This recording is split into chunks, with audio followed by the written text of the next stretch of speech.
So my background going back 20 some odd years, I worked for the precursor to, well, it's called Aon Consulting, the precursor to Aon Hewitt, and then Oh, now sure. it's known as Alight.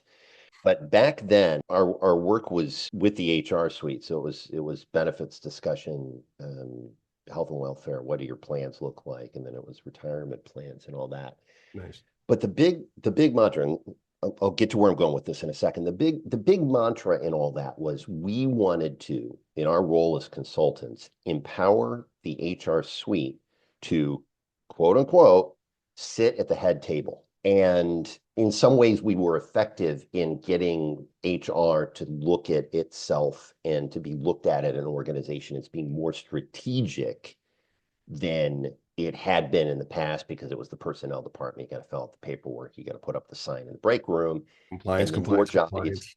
done. Right, right. Here's where I'm going with this. I think folks like you who are communicators might have been among the first actual communicators actually in this space advocating for the head table stuff. If you think about communications and maybe we're 10, 12, 15 years into the rise of the chief communications officer. And I have thoughts about that Yeah, yeah. because in a lot of cases, you're elevating a practice that you're not ready for.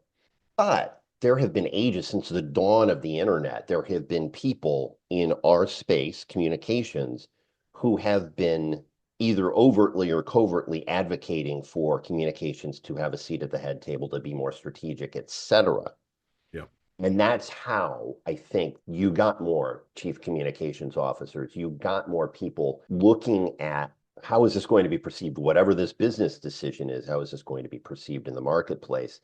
And maybe that needed to happen first before the HR suite would have folks like yourself telling the story of, wait, here's why HR is really important too, and here's how you HR professionals can advocate your way into that quote unquote head table.